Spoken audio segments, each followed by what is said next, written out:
Good afternoon, and it's a warm, beautiful Sunday, and it's time for Rubbin Minds. My name is Isabella Akinshare. Unfortunately, Ebuka Obiochindu is unavoidably absent, so I'll be filling in for him. And we're starting the show a bit different today.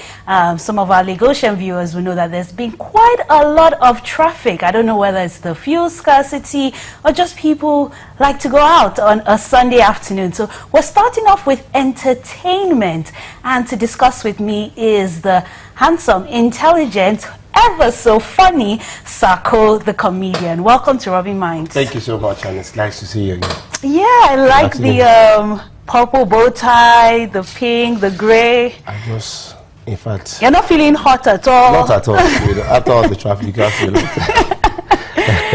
Okay, so a lot has been happening, you know, in the industry, entertainment, yes, comedy. Yeah. I mean, if you had to choose one story that is trending that you'd like to talk about, which one would it be? Okay, the one that is trending was the one I heard about yesterday, a guy that proposed on traffic yesterday. I don't know whether you heard about that. I wasn't expecting that. That's trending? That's trending at the moment. It was SACO yesterday, and I think he spoke to the traffic the woman that, you know, very vibrant woman, and said he wanted to. They thought he was joking. They thought it was a scene they were trying to do, and before you know, he proposed to the lady, and we saw him hugging the lady, and that was all. And I'm asking myself, in the midst of traffic, you know, I didn't even know when he had to say, "Will you marry me?" in traffic or something. I feel their marriage is going to be full of traffic. Sorry, it's going to be amazing. It's going to be, you know, it's just going to be a lot of patience. Maybe he was thinking of going somewhere, and then the traffic was maybe delaying things, so he just thought, why not go for it? And maybe he had even paid the photo. The video guy told him, between this time to this time, the guy told him, if you don't do this now, I will leave you. So he don't say, my brother, let's improvise. So basically, that's what trending. I saw that some few hours ago, and I feel it's an unusual proposal. Yeah, I think that would make for some good comedic material, you know. 10 things to do in traffic, from selling and buying things to proposing. I mean, what next? Would have a traffic wedding, who knows? So 2016, is this the year of the entertainment business? I know there was a conference, I think 2 weeks ago, and they said entertainment could be the last resort. I mean, move away from oil, move away from, you know, natural resources, and focus on the entertainment industry. I listened to Alibaba last week, our mentor to mentors, our grand mentor, you know, speak at the platform last Saturday, and I was amazed at the deep things that brought out that we can see from entertainment. We spoke to the government and told them to work on things that the piracy and all those things. Let's get police to arrest these people. You know, it's so. I feel I've seen people, rich people, get into entertainment now, not because they don't have money, but because they have passion. I see people.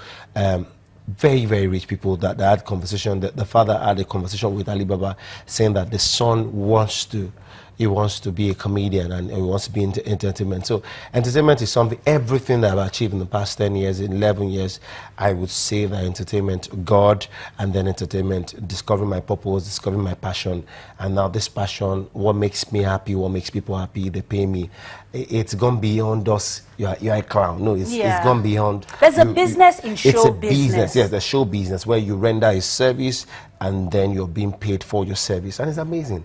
Amazing. You said government. I mean, what role beyond, you know, getting the pirates locked up and bringing them to the book, what else can government do? What structures can they put in place for entertainers, from comedians to actors to everyone else in between? I think they should just put structure in place where people can express themselves. They can say boldly, confidently that they're comedians, they're master of ceremony, they're entertainment, they're entertainers. Apart from the arresting and all those things, I feel from my own perspective, a lot of things that I might not be able to say categorically what they can do. Usually they'll create a committee, and, you know, Lagos started well, and then there was a survey in Lagos recently where they brought entertainers together, where the former governor brought entertainers together and they realized that billions of naira being exchanged from master of ceremonies every Saturday. And the amazing thing about comedians or MCs, every Saturday, at least 500 or at least 400, if I don't exaggerate, get something to do. Yes, every Saturday. Every and Saturday. They do not clash. They do not. There's no envy. and that's the level I've gotten myself to, where I don't envy anyone, where I'm not scared of one person's success. For Christ's sake, everybody has a line. Everybody has a competition success. Is healthy. It's yes, not about everybody has their race to run. Competition is healthy, but some people don't take it like that way. Some people don't even they see competition as very, very, yes, competition is good, yeah, but some people, I feel, take it to the next level and feel that competition is good for me, because it makes you feel be better. You must be at least the first 10 person in your line of job or your line of duty. So I mean, people watching, listening to you feel like, wow, I can be a comedian and be happy and look great like this. But I'm sure you've had your dark moments. Would you mind sharing some of those challenges you faced, maybe at the beginning of your career? At the beginning, okay. I started professionally on the 1st of October 2005 while I was in University of Ilori. And it didn't start like magic. I started professionally. Like that day, they paid me a lot, about 5,000 naira. But before how many years ago was this? That was about 11 years this year. It's going to be 11 in October 1st. And to me, it was just the passion, the joy that I see people laughing. And so when they paid me that money, I was excited about it. I started in church. I'm still in church. But I have to step it up to make sure that. I realized that even while I started as a professional in 2005, I was still struggling until 2008. I was still struggling between 5,000. So it took you a couple of years. It took me a couple of years to break even. So I met someone in on the 29th of May 2008. His name is Oli Malam, and that was how it clicked. Yeah, and that was how it clicked. He began to, and God just connected us together. I had seen him in 2004, and you have to have someone in this job. You have to have someone. So mentorship is very important. Very important. Very key. You have to look up to someone who will put you through the ropes and advise you, so you don't make the same mistakes that they made. I have mentor. I have role models. Steve Harvey is one of my role models, and I look forward to meeting him very soon in the US. But I watch his program all the time. But when I met him, when I met Oli Malam, he began to recommend me to event, and then took me to event. I followed him to event. I find out because I wasn't that busy. Like this Elijah thing going on. Yeah. He took you under his arm, started introducing you, and now you're on your own. I'm on my own. Are you taking other people under your arm? I have about 40 people. That's wow. At my show last year. Alibaba was there as a special appearance, and Oli Malam and Reverend Samadeyemi. And then it was just something I didn't plan. And then Oli Malam called and said, if you know you've been mentored by SACO, come out. And then I had people that, sometimes those words you just say to them, few words you say to them, I encourage them. Sometimes they follow me. Sometimes I'm even embarrassed sometimes when somebody says, I'm not doing anything today. I say, come follow me to event. And then we had about 45 people that came out. Wow, that's amazing. We have videos to show. Basically, I have them on YouTube where people can see what happened. And then I currently am mentoring people one-on-one. I registered my academy where I can put structure in place now, because what I do before is just come, learn for a while and go. But now like an apprenticeship, but now you want it structured. I want it structured where you come, learn, and then Did you have courses like curriculum? Yeah, curriculum.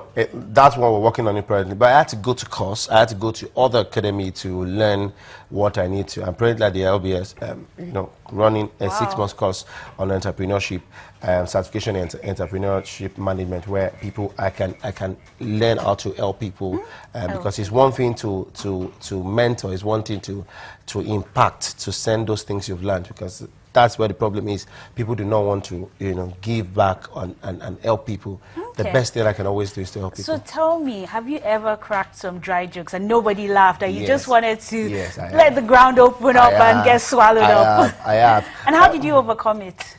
I don't think sometimes. No, sometimes you just have to say to yourself, see, you just have to say to yourself and say, my brother, encourage yourself. Because these are jokes you will crack somewhere else and people will go and laugh. And then you get to a place, maybe because they are, wealthy, and then they're careful. They don't so want there's a way poor people laugh and rich people laugh? Because, or different kind of jokes. Different kind of jokes, different kind of jokes. That's something you also need to learn. This kind of joke will work here. You can't start going to an area and begin to crack some jokes. Have you ever borrowed someone else's jokes? Yes, I did. When I started, I did. You copied with pride, or you just, Xerox did photocopy? No. I started. Just like when I started, I used to crack people's joke. I used to some people were not even comedians, and that I should let you know that there's people that are very, very funny but are not comedians, that you'll be asking, where did you get this material from? And so sometimes I don't even want to drive. I just go to a newspaper stand and hear people talk. I just want to board a bus to hear people talk. Sometimes I pray that there's a conversation. And from so those... you're an eavesdropper. Yes, I do that. Yeah, I listen. Yeah, I do. I have to be careful around you. I do, because you know, when you'll be shocked what you will hear. Sometimes when I do some jokes and they ask me, how did you do these things? I've gone through those things when I wasn't working, or when I don't get events. Before now, I would board, take a bike, go to an event and sit down and see what someone is doing and see what is making this person busy on a Saturday. You know, leave those things and stop.